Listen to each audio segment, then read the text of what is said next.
Magandang araw po sa inyong lahat mga kababayan at welcome back dito po sa PNR at ito nga mga karibin natin, Bersamin kumanta. Nako, mag-resign ka na boss, adik ka. Ayan mga kababayan. At ito pa, pag-uusapan din po natin Pinky Lacson dinipensahan si BBM. Ayan mga kababayan, patungkol po riyan ang ating alamin at bibigyan ng reaksyon ngayong araw na ito. Pero bago pong lahat mga kababayan, sa mga hindi pa po nakapag-subscribe sa ating munting channel ay pa-subscribe naman po. At palike na rin po ng video ito. Maraming salamat po at eto na nga, simulan na po natin to.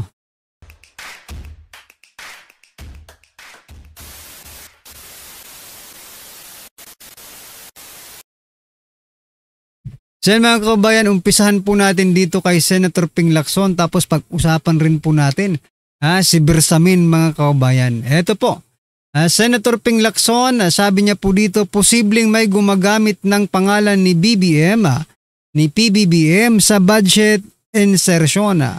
Kung insertion ng Pangulo iyon, bakit niya ipopor later release? Bakit niya ibibito?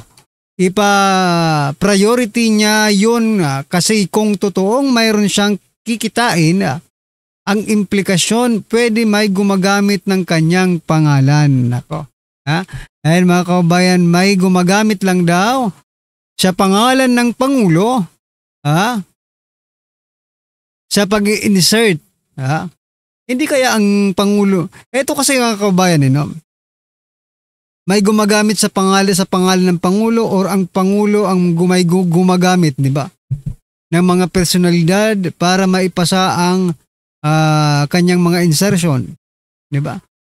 Saan ang mas makatotohanan, di ba? Because you are the president, pwede mong gamitin lahat ng resources gaya ng nangyayari ngayon, di ba? Ginagamit po nila lahat ng resources just to pinpoint or just to mapanagot si Saldico. Kumanta na yung Saldico, di ba? Pero itong pag-usapan natin, posible ba kayang may gumamit lang? Hindi kaya sila matatakot na gamitin ang pangalan ng presidente? Presidente yan di ba? Mas kapanipaniwala pa kung ang presidente ang gumamit sa House of Representatives sa katauhan ni Romualdez at Saldico para mag-insert, di ba? Yun lang yun Pero itong malupit mga kababayan, di ba siya po ang chairman ng Blue Ribbon Committee. Baka sabihin na naman po, ito ipapakita lang natin to, para at least advance po tayo. Baka sa susunod na mga araw mga kababayan, maglabas po ng ng ebidensya si Saldico. Sa mga susunod na isisiwalat ni Saldico, may text messages, may resibo, may photograph, may video. Ayon po yan sa kanyang abogado. Eto, pakinggan po natin to Mga text messages na magpapatunay halimbawa no sinasabi na may banta sa buhay niya o iba pa na may kinalaman dito sa utos daw ng Pangulo na may kinalaman din kay Speaker Martin Romualdez. Meron po lahat iyon? May text messages, may resibo, meron pa mga photograph, may video. May video? May video. Anong video po? Hintayin na natin siya. Meron po ba mga text messages na Ayan mga kaubayan, ngayon pa lang. Piniprepare na po ng kampo ni Saldico, Kasi sinasabi nila AI daw, O ngayon pa lang sinasabi na may mga text messages, may resibo, may photograph, may videong ipapakita si Saldico just to justify, just to prove, sa ating lahat mga kababayan na ang mastermind ay si President Bongbong Marcos Jr. at itong si former Speaker Martin Romualdez, baka naman Ping Lacson baka naman pagdating ng araw na ito na ipakita na itong mga resibo, sasabihin mo, ay hindi, gawa-gawa lang yan. AI lang yan. Nako po. Ay, aray ko po ito mga kababayan, ang balita Pakinggan po natin ang si Ping Lacson ipinagtanggol po si President Bongbong Marcos Jr. No? Sabi po dito sa caption, pasabog ni Amy Marcos, PBBM binatikos ni Senator Lacson. Tinawag si Amy na di Pilipino, pinagtanggol si BBM. Ito, pakinggan po natin to. Sa linya ngayon ang ating pong chairman ng committee, Opo. On good government, ang counterpart po niyan sa House ay ang Blue Ribbon Committee in the Senate. Maganda umaga po, Senator Ping. Ted, maganda umaga kay DJ, Chacha. Maganda umaga sa atin lahat. Salamat sa panahon. Good morning po, Senator. Senator, ito mainit-init pa. Gusto lang namin kunin ang inyo pong reaksyon. Dito nga po sa alegasyon kagabi ni Senator Amy Marcos na gumagamit daw po ng illegal na droga. Hindi lang ang Pangulo, maging ang First Lady at ang kanya pong anak. Ano pong reaksyon nyo dito? Well, alam mo, hindi natin kamag-anak silang dalawa, no? Hindi naman din ako malapit kay Presidente Marcos.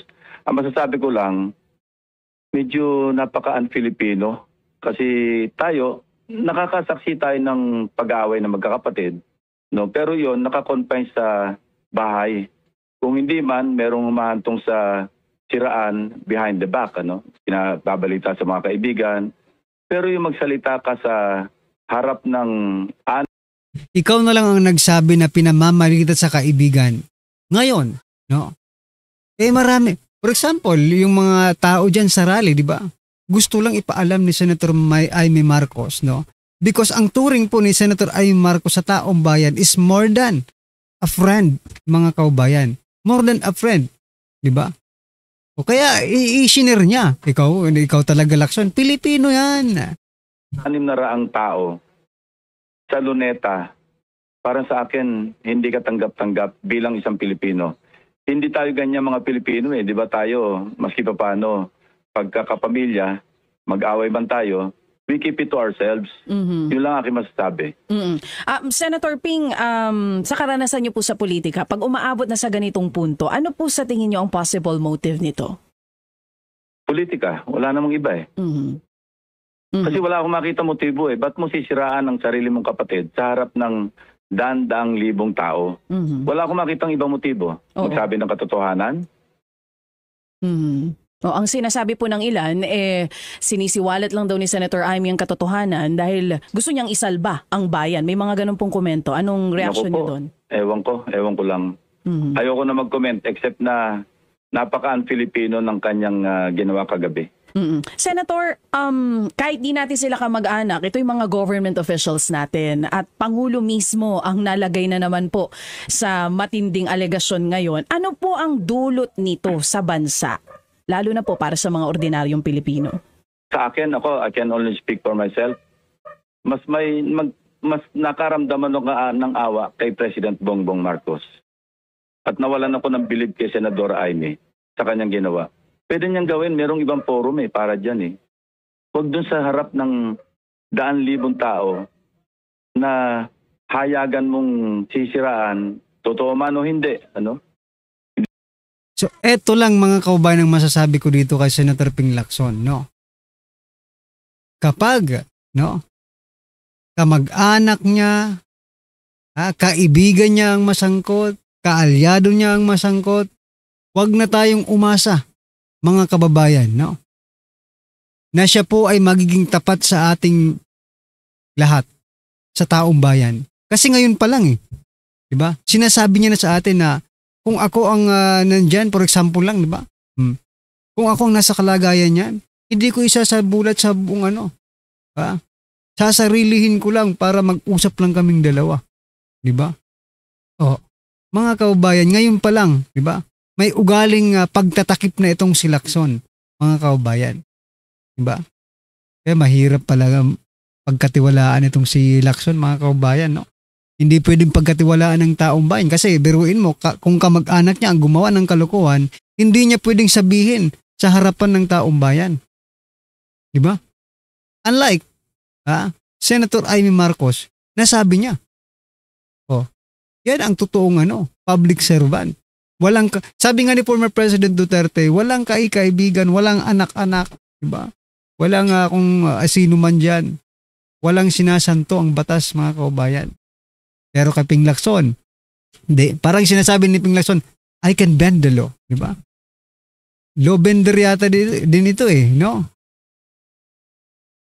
Hindi natin alam kung anong katotohanan. Ang alam lang natin yung mga facts na nakita natin in the past na I believe, I think if I can recall it correctly, parang nag-undergo na rin yata ng blood ng si Pangulong some time ago, no?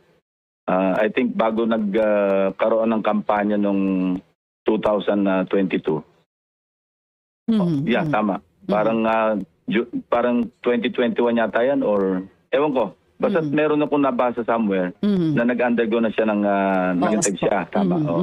Yun lang ang fact na alam ko. Yeah. No? Kung ano yung nangyayari sa loob ng bahay nila, pwede din yung lie, di ba? Pwede rin kasi sinungalingan yon. Pwedeng totoo, pwedeng hindi. Kasi kayo lang naman ang nakakaalam. Di ba, mga kaubayan? Pero ito ang totoo, mga karibin natin patungkol po kay Lacson, no? Instead, no? Na paniwalaan yung mga testigo.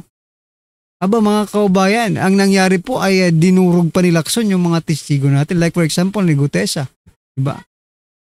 Yung mga testigo tuloy, yung mga pinangkakasuhan. Sabi nga sa isang post niya, I think si Dr. Mata yata, sabi, iba talaga ang gobyerno ngayon. Kung sino patuloy yung mga tumitestigo, sila patuloy ang kinakasuhan. Sa mga susunod na panahon nito, mga kaubayan, baka wala na pong tumistigo. Kasi matatakot na po kasi sila ang kakasuhan, di ba? Hindi natin alam. Mahirap mag-comment doon kasi hindi natin alam. Tsaka labas tayo sa personal na problema nila. Yes. Pero sa akin lang, huwag mong ihayag sa ganong pagkakataon. Religious gathering pa naman yun. Pero Senator Ping, yung impact nito sa ekonomiya, gaano po kaya katindi? Sa akin, ang nakikita kong impact sa ekonomiya, itong lumalabas ng mga flood control projects ng mga ghost, mga substandard.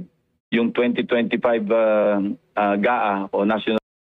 Teka lang, nasambit niya yung 2025 GAA. Bago pa man po ang eleksyon, no? Galit na po itong si Lacson sa 2025 GAA. Pero nang nanalo, mga kabayan, nakalimutan na. Diba? On record yan. Nasa balita yan, mga kabayan, na very vocal po itong si Lacson. Nagsasalita siya patungkol sa 2025 anomalous GAA na yan, di ba? Maanumalyang GAA. Pero ngayon, anong nangyari? Kaya masasabi talaga natin, wala kang prinsipyo, Lacson. Di ba? Wala kang prinsipyo. Nabibili ba ang prinsipyo mo? Di ba? Nabibili ba ang prinsipyo ni Lacson? Yun lang. Budget na isa lang description ang masasabi ko. Corrupt to the core national budget. Alam mo, sa tagal ko sa Senado, ngayon lang nakakita ng ganyang kakorap na national budget. May mga nakita ko mga corruption noon, di ba? Nag-check nga ako, nagko-correct, nagde-delete, nagre-realign, mga institutional, tinatanggal ko. Pero ito, ibang klase. Alam mo, may nakita akong dokumento na yung tinatawag nilang allocable. Ito, NEP, ito pag-uusapan natin. Bukod pa yung sinasabi ni Saldico na sa BICAM. NEP. Kaya ko sinasabing corrupt to the core, corrupt to the max, every step of the way. NEP pa lang, no? Ilabas na muna natin yung legislators. Kasi talaga namang naging kalakaran of late na nagulat nga ako, meron palang tinatawag na leadership fund. Wala yan nung nandun kami sa Senate ni Tito. Alam mo na, di ba? Alam mo na sa NEP pa lang. Di ba? Kanino ba galing ang NEP? Sabi nyo, ang NEP ay ang the president budget. No, the president's budget. Ibig sabihin, Lacson, parang dito sinasabi mo ng corrupt ang presidente kasi ang NEP is the president budget, di ba? Tapos nga, ay naku Lacson, ang hirap mong ang hirap mong timplahin. Ang hirap timplahin ni Lacson. Ngayon lang namin yung allocable. Ang allocable, it's equivalent to pork barrel . Oo. Kasi magbibigay ng parang lump sum. Ang kaibahan lang sa pork barrel, yung lump sum kasi ng pork barrel, saka palang i-identify yung mga proyekto ng mga legislators pagka pasado na yung GAA. Itong allocable, ganun din. Alam mo, nakita ko mga figures, malulula ka. Magkano, At Senator? hindi lang, Oo. well, House leadership, we're talking here of the 2025 Budget. NEP. Not GAA, NEP. NEP. House leadership, 143.5 billion. Billion po. Yes. Tapos may nakita ko doon na hindi naman legislators. Bukod pa din yung mga party list, may nakita ko mga hindi naman legislators nasa executive department. Merong isa doon na allocable 8.3 billion. Meron akong takit ng 3 opisyales, tigda 2 billion. Paano sila nahalo doon? Yung I won't give specifics, pero yan ang mga figures na nakita ko. Okay, you won't be specific. NEP, we're talking of the NEP, the first The National Expenditure Program, opo. First step bago pa matransmit yung tinatawag na President's Budget. Hindi pa nga umaangat sa Kongreso, hindi pa na-transmit. Naandun na yung mga insertions. So yan, ikaw mismong nagsabi, nandun na mga insertion sa the President Budget o yung tinatawag na NEP, no? National Expenditure Program. So Lacson, lumalabas sa sarili mong bibig parang ikaw mismo ang umaamin. Anyway, ano po ang inyong masasabi dito kay Lacson, mga kabayan? Kasi eto, pasadahan din po natin itong si Bersamin. Ito pong si Executive Secretary Lucas Bersamin, mga kabayan. Ito pong title, Game over na. Finally, Bersamin bumaliktad na. Senator Aimee Saldico Palacio talsik na si Bongit. Ayan, ito, pakinggan po natin to. Ito ang mga balitang trending at pinag-uusapan ngayon sa mundo ng social media na dapat malaman ng taong bayan na pilit iniiba at ayaw di umanong ipalabas ng bayarang media sa publiko. Pero bago natin simulan ang balita ngayon sa mundo ng politika sa Pilipinas, kung ikaw ay bago pa lamang sa aming channel, ay please huwag kalimutang mag-like, subscribe at i-click ang notification bell para palagi kang updated sa lahat pa ng bagong videos na i-upload namin. At eto na nga, mga kababayan. Anunsyo hinggil sa posibleng cabinet revamp, antayin na lang daw. Ayon yan kay E.S. Bersamin mula sa Palasyo. Hindi pa direktang sinagot ni Executive Secretary Lucas Bersamin ang panibagong alingas-ngas ngayong hapon na umano'y magkakaroon ng balasahan sa gabinete ng Pangulo.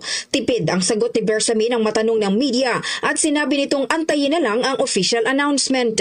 Matatanda ang kagabi, diretsahan niyang itinanggi ang unang kumalat na ulat na magbibitiw umano siya sa pwesto. Giit pa ni Bersamin, walang katotohanan ang mga espekulasyon at hindi raw ito magiging totoo hanggat wala namang aktwal na nangyayari. Lumabas sa mga ulat ngayong araw na posibleng palitan si E.S. Bersamin ni DOF Secretary Ralph Recto, bagay na itinanggi naman ni Recto sa isang ambush interview sa Senado kaninang tanghali.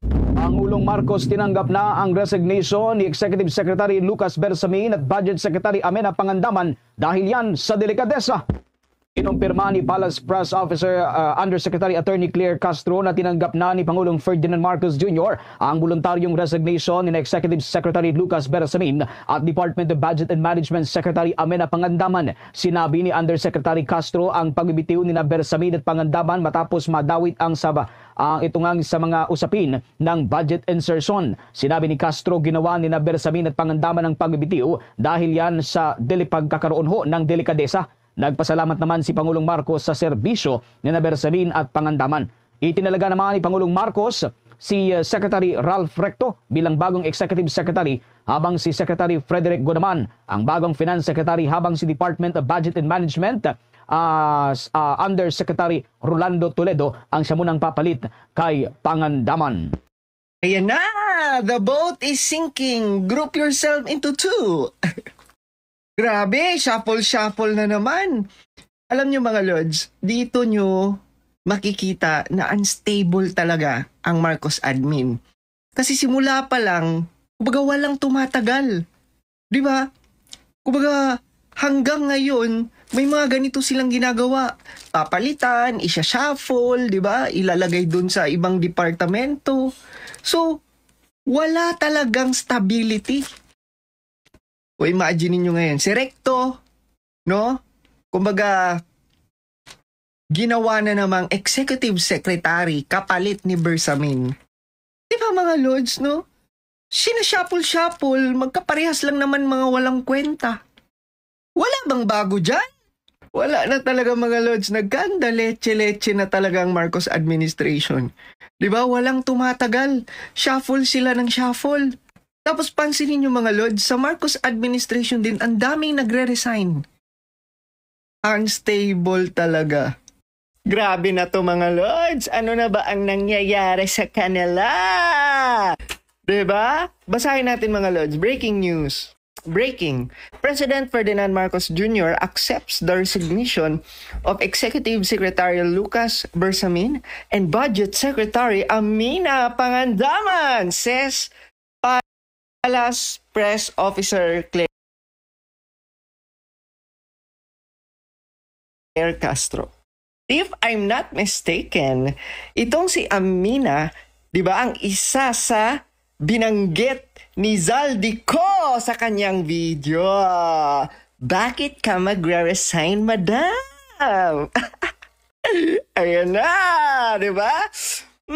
Mukhang exciting to. Di ba? Nagsisi-resign na sila.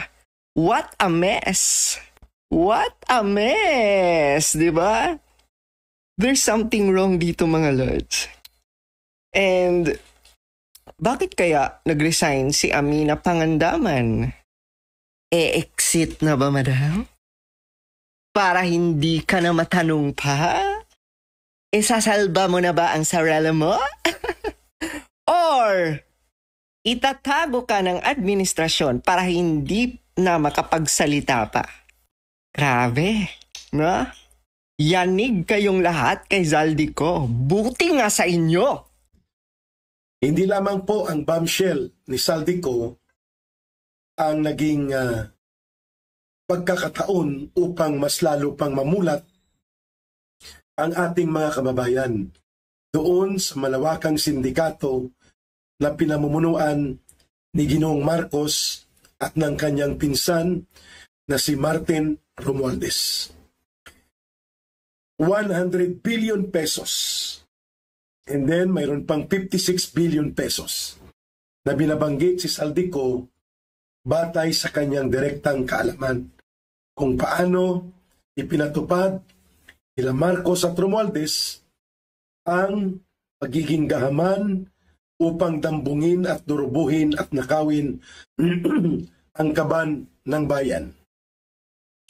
Ngayon kagabi po, sa pagtitipon ng Iglesia ni Cristo at nasaksihan ng buong sambayanan, ng buong bansa, ng mga mamamayang Pilipino, milyon-milyon ang nakarinig sa isa na namang explosive bombshell revelations na noon pa man pinaniniwalaan na ng mga mamamayan na totoo.